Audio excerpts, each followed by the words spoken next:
xaflad siyaar sraa loo soo agaasimay isla markaana lagu soo dhaweynayay madaxweynaha maamul goboleedka Hirshabelle mudane Cali Cabdullaahi Cosoble Siyaad ayaa waxaa lagu qabtay magaalada London.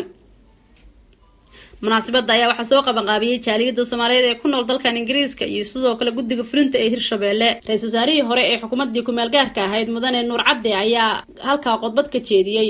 Sidoo kale Cabdiqaadir Cali Boolaay oo ka tirsanaa ururka SYL ayaa halka khudbad ka jeediyay isagoo ka codsaday ummadda Soomaaliyeed inay ka taliyaan nabadda Soomaaliya isna cafiyaan. marti sharaftii munaasabada ka soo qayb gashay ayaa waxaa kamid ahaa madaxweynaha maamul goboleedka Galmudug mudane Axmed Ducaale Geelle Xaaf. hadaladoodii waxaa kamid ahaa waxaa farxad weyn oo ah inaad halkaan nagala soo qayb gashiin annagoo caawa hortiin uu fadhiyo madaxweynihii Hirshabelle ee Cali Cabdullaahi Cosoble.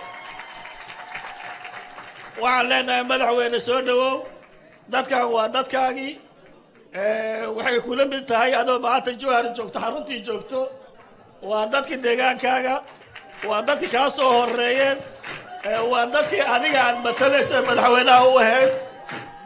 waxaan leeyahay madaxweyne oo mar labaad iyo mar saddexaad ku leeyahay farxad weyn bay caawa noo tahay inaad jaaliyadii Hirshabelle nooc walba ay tahay aad nagala soo qayb gashid. waa farxad khayr ah adoo xildhibaanadaadii labadaada golo wadata. marka waxaan aad ugu faraxsanahay inaad halkan ku marti qaado oo ku tusiyo raggii hawsha munaasabada caawa nala waday guddiga fulinta nooc walba yihiin Hirshabelle UK. marka waxaan jeclaan lahaa haddaad ii ogolaatid inaan hortaada soo safo oo ugu horeeyo gudoomiyihii guddiga fulinta Maxamed Rashiid. marka waa kuwa guddiga fulinta ee munaasabadan caawa noo diyaariyay. ilaahay ka sokow raggii hawshan isku xil saaray madaxweynahooda u hor istaagay halkan. waxaan aad iyo aad ugu faraxsanahay caawa in xafladan qaayaha iyo qiimaha leh oo runtii caawa soo dhaweynayaan madaxweynaha Hirshabelle. laakiin waxaan ku faraxsanahay laba arrimood. Hirshabelle inay horta yihiin dad qiimo leh oo qiiro leh.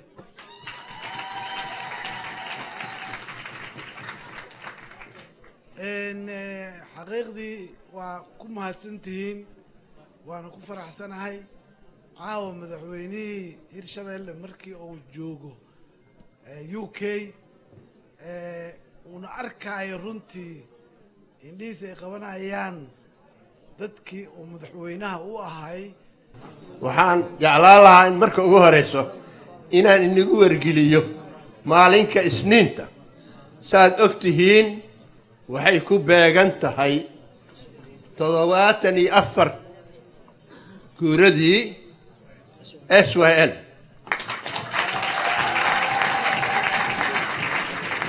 haddaan dib ugu soo noqdo maalintii 14 ayaa warqadihii loogu ogolaaday inay abaabulaan ama inay furaan wax la yiraahdo club. sidaa daraaddeedii maalinta Isniinta waxa waaye maalintii soo bandhigay markii ay soo bandhigeen fikradoodii oo ahayd in loo baahan yahay dhalinyarada meel ay isugu yimaadaan.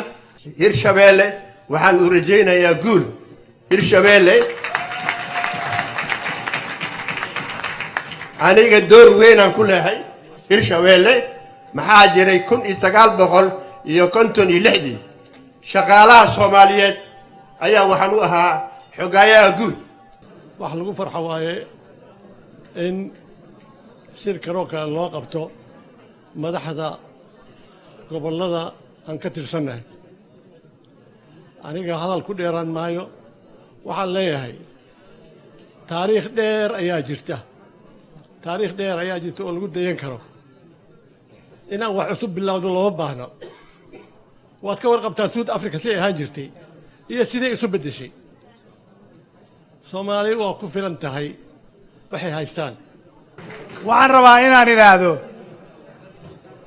mudane Cali Cabdullaahi madaxweynaha Hirshabelle.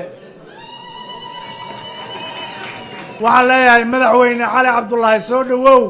xafladda lagu dhigay oo reer London ku soo dhawow. waxaad ku soo dhawaataa in si geesinimo leh oo farxad leh oo garbahaada la taagan yahay aad ku hogaamido shacbiga aad madaxweynaha u tahay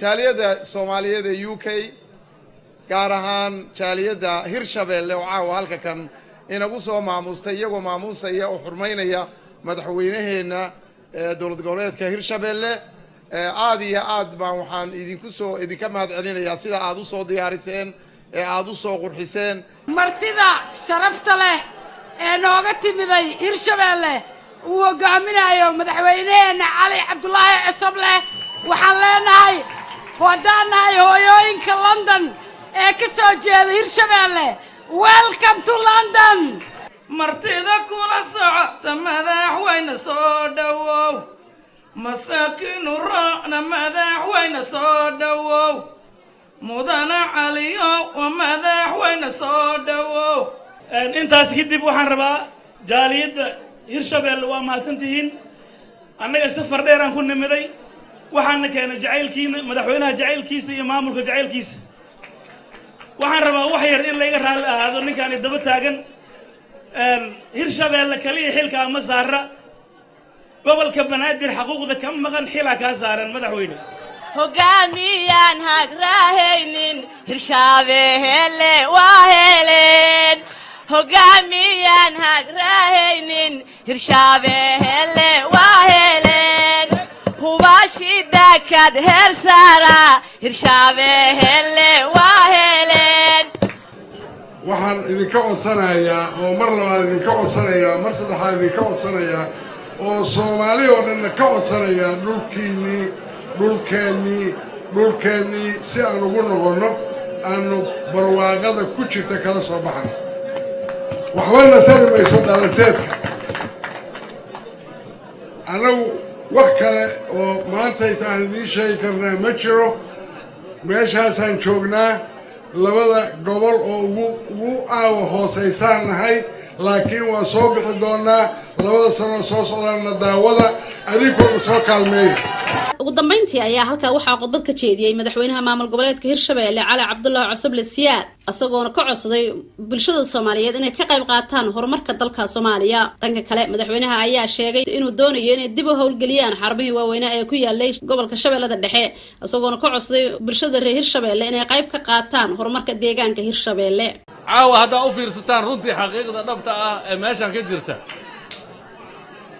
xafladda waxa loo suubiyey waxa waaye annaga imaatinkeena Hirshabeelle aan idinkaga nimid hase ahaatee calalan kan ahayn miyaa ku aragtaan meesha annaga calankeena waa kaa calankeena calanka Soomaaliya waaye Hirshabeelle waa Soomaaliya waaye